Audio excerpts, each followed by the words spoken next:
मिटती जाएंगी, सब मुश्किलें मिटती जाएंगी, मिलेगी मंजिल तुमको, मिलेगी मंजिल तुमको। बाकी बिहारी से पहले तुम प्रेम तो करना सीखो।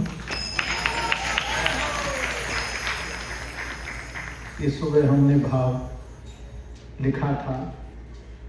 आज सुदामा जी को प्रभु ने अनंत संपत्ति प्रदान कर दी, अनंत संपत्ति। और फिर विश्राम की ओर हम चल रहे हैं। ठाकुर जी ने सुभद्रा जी के साथ अर्जुन का विवाह कराया था। 28 वेद के मंत्रों ने भगवान को अपने अपने भाव को प्रकट किया। एक बार द्वारिका के पास एक स्थान जिसका नाम है पिंडारक क्षेत्र, वहां पर संत बैठ कर के भगवान कृष्ण का ध्यान कर रहे थे, विश्वामित्र, असित, कण्व, दुर्वासा आदि। तो वहां जामवती के पुत्र शाम्ब को लेकर के गए और स्त्री का रूप धारण कराया था। उसके पेट में कपड़ा लगा दिया और पूछा कि महाराज ये बताएं इसके बेटा होगा या बेटी। तो संतों ने कहा कि हमसे मजाक कर रहे हो। तो कहा कि मुसलम कुल नाशनम, जाओ ये मूसल को जनेगी और वो तुम्हारे कुल का नाशक होगा। जब कपड़े हटाए, मूसल देखा, रेती में रितवाया, केवल एक छोटी कील बाकी बची, सागर में फेंक दी। और उस कील को एक मछली निगल गई थी। मछुआरे ने मछली के लिए पकड़ा, उसके पेट को जब चीरा तो उसमें से वो कील निकली। अब उसके मतलब की तो थी नहीं, उसने बीच रास्ते में पटक दी। वहां से जरा नाम का एक व्याध निकल रहा था। उसने जब उस कील को देखा तो अपने तीर में उठा करके लगा लिया। भगवान ने अपने कुल का संहार कराने के लिए बीज बपन भी किया है। सुखदेव जी महाराज कहते हैं कि राजन इस प्रकार से फिर नारद जी आए थे वसुदेव जी के महलों में और कुछ वहां प्रश्नोत्तर हुआ। इसमें 9 प्रश्नों का उपक्रम भागवत में है। एक दिन भगवान श्री कृष्ण ध्यानस्थ बैठे थे। उद्धव जी उनके पास आकर के बोले कि योगेश योग विन्यास योगात्मन योग संभव निश्रेयसाय में प्रोक्तः त्याग संन्यास लक्षण। ये पूछा कि भगवान जिसका त्याग लक्षण है उस संन्यास की थोड़ा क्या स्वरूप है हमें बताएं।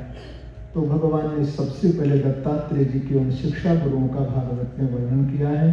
पृथ्वी वायु आकाश मापो अग्नि चंद्रमा रवि कपोतो अजगर सिंधु पतंगो मधुकृत गजह। इन सब शिक्षा गुरुओं के बारे में बता करके 25 माह बताया था। इस देह को भी शिक्षा गुरु बताया।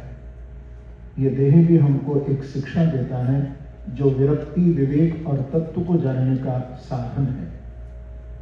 ये मानव शरीर, इसमें ही तत्व ज्ञान प्राप्त कर सकता है। इस मानव शरीर में ही हमको भगवत प्राप्ति होगी और किसी योनि में हमको भगवान की प्राप्ति नहीं हो सकती। उसमें तो प्रभु का स्मरण ही नहीं होता है। फिर सुखदेव जी महाराज कहते हैं कि जैसे जैसे प्रश्न किए, नित्यबद्ध कौन है, नित्य मुक्त जीव कौन है, और ज्ञान के बारे में, उस सनातन धर्म के बारे में पूछा। एक उज्जैन के ब्राह्मण की भी कथा यहाँ भगवान ने उद्धव जी महाराज को सुनाई मन के संबंध में। और एक बहुत प्यारा प्रसंग, जैसे आपने अर्जुन के द्वारा सुना ना कि अर्जुन को भगवान गीता सुना रहे थे कुरुक्षेत्र में। एक गीता भागवत में भी है, उसको कहते हैं ऐल गीता। क्या कहते हैं? तो ऐल गीता सुनाई भगवान ने उद्धव जी को, और गीता सुनाई है अर्जुन को।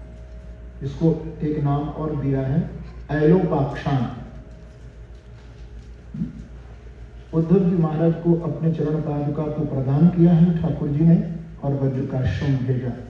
भगवान लेकर के अपने सभी परिवार को गए प्रवासक क्षेत्र में, क्योंकि 13 दिन का पक्ष पड़ा था। आप जानते हैं एक पक्ष 15 दिन का होता है, जैसे कृष्ण पक्ष 15 दिन होता है और शुक्ल पक्ष 15 दिन का होता है। तो उस समय मैं आपको बताऊं कि 13 दिन का पक्ष पड़ा था। जिस समय ठाकुर जी लीला को विराम दे रहे थे। तो अपशगुन है ये, 13 दिन का पक्ष नहीं होना चाहिए, गणना के अनुसार 15 दिन का पक्ष। तो 13 दिन का पक्ष पड़ा था, तो भगवान सब यदुवंशियों को लेकर के प्रवासक क्षेत्र में गए और वहां सबने सागर में स्नान किया, सुंदर वस्त्र पहन करके फिर यज्ञ किए, दान किए, सत्कर्म किए। फिर बुद्धि खराब हो गई और शराब पी करके जुआ खेलने के लिए, द्यूत क्रीड़ा के लिए सागर के तट पर बैठ गए। अब जुआ का खेल तो ऐसा है कि उसमें तो फिर झगड़े की भी संभावना हो गई, तो झगड़ा हुआ भी, और झगड़ा जब हुआ तो शस्त्र भी निकल आए। अब शस्त्र जब निकल आए तो आपस में जब शस्त्र चलने लगे तो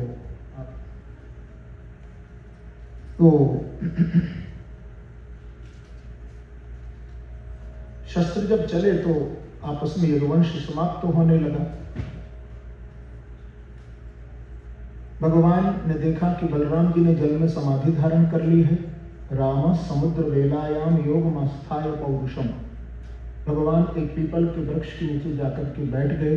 वहां शिकार खेलते खेलते जरा नाम का व्याध आया और उसने ठाकुर जी के चरण कमल को एक हिरण का मुख समझा। यहाँ बता रहे हैं विव्याध मृग शंकया,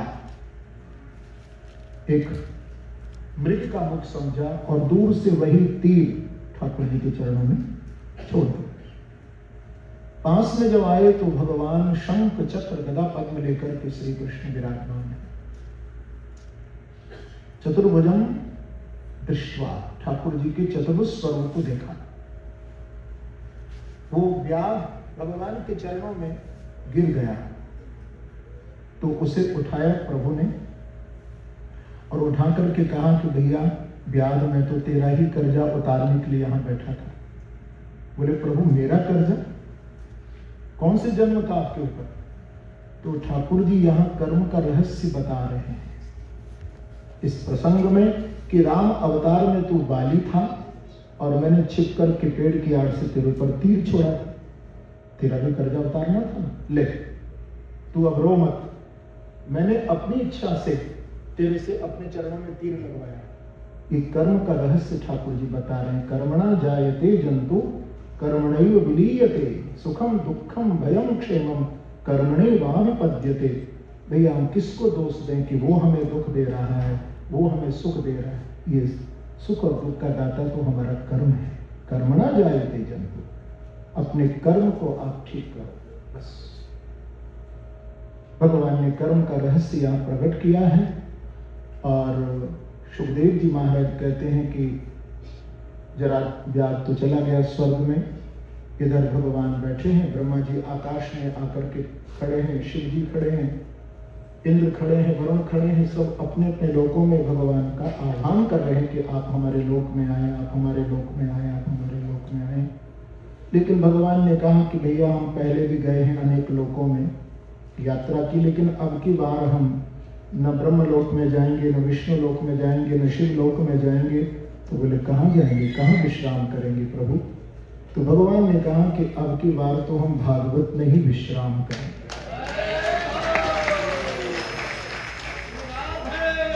श्रीमद् भागवताक्षयम प्रत्यक्षः कृष्ण एव हि। श्रीमद् भागवतानाम पुराणम ब्रह्म संहिता, ये जो भागवत है ये वेद समान है। क्या है?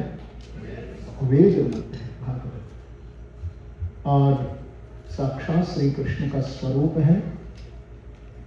फिर सुखदेव जी महाराज ने 12वें स्कंद में भविष्य के राजाओं का वर्णन किया है और कलिकाल का वर्णन किया। और अंत में परीक्षित महाराज को कहा कि अहम ब्रह्म परमं धामम ब्रह्माहम परमं पदम।